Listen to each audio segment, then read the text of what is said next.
لو عندك حتة لحمة حلوة زي دي كده بقى، هاتي شوية بطاطس صغيرين زي دول وتعالي اقولك تعملي بيهم اكلة جنان. عارفين البطاطس الصغيرة اللي هي بتتباع 2 كيلو ب10 والحاجات دي؟ عايزة اقولك دي انا لما بلاقيها بجيبها جري. بحبها جدا، بدخلها في وصفات كتير قوي.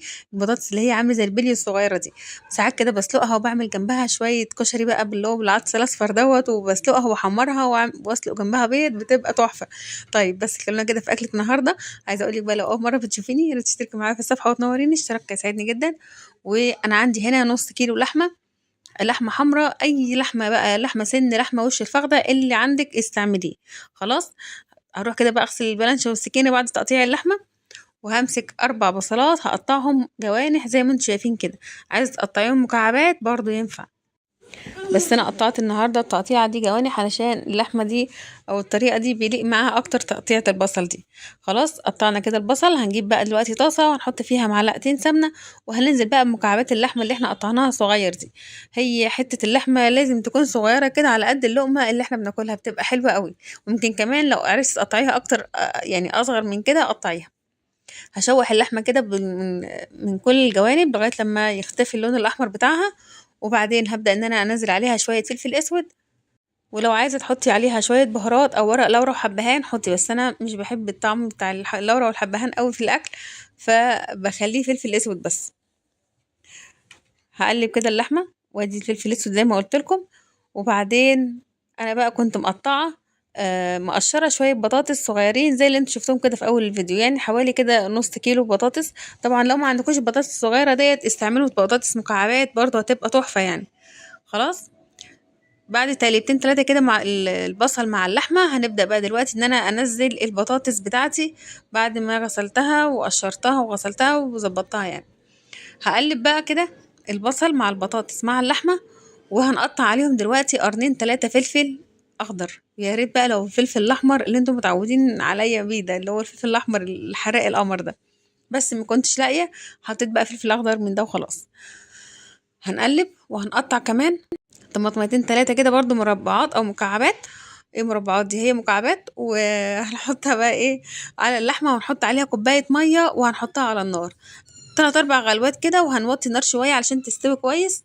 وبعدين بقى هنحط شوية ملح وسنة فلفل اسود كمان وخلاص. دلوقتي بقى هنعمل عجينة خطيرة جدا علشان نحطها على الأكلة الحلوة دي. هنحط شوية كوباية دقيق، هنحط عليهم شوية مية ومعلقة سمنة وسنة ملح. هنا على فكرة وانا بحط السمنة كان في مكرونة سباكيتي معرفش ايه اللي جابها في السمنة، فلقيتها نزلت في الطبق فشلتها.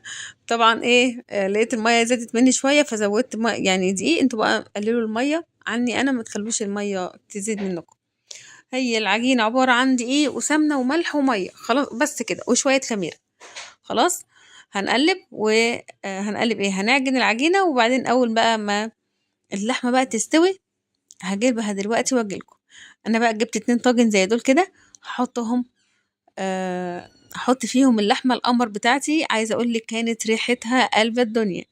احلى طاجن لحمة في الفرن هتاكليه النهاردة.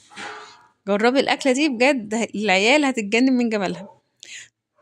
هنحط هجيب بقى دلوقتي العجينة بتاعتي اللي عملتها، هبططها كده.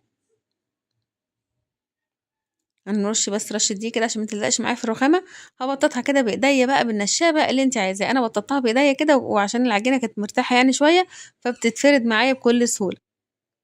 احطها بقى كده على وش الطاجن. عايزة اقول لكم يا جماعة بجد الطاجن ده خطير رهيب. العيش ده اصلا كانوا عيالي بيتخانقوا عليه، بجد طلع اختراع بجد. شايفين الموضوع سهل وبسيط، فطار في ما خدش نص ساعة. هنغطي بقى الطاجن التاني اهو بدهنة سمنة بقى، او بفرشة كده فيها سمنة، او انا دهنتها زبدة يعني.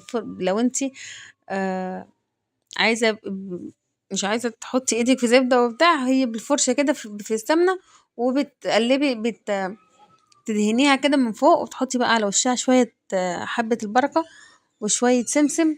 ودخلي الفرن بقى يا ست الكل، وشم الريحة القمر اللي هتطلع لك. بجد حاجة رهيبة. العيش ده اتنفخ معاه في الفرن وكان شكله خطير. هنشوف دلوقتي وهي في الفرن قد ايه شكلها تحفة. شايفين ما شاء الله اتنفخ وبقى جميل وعامل زي البالونة.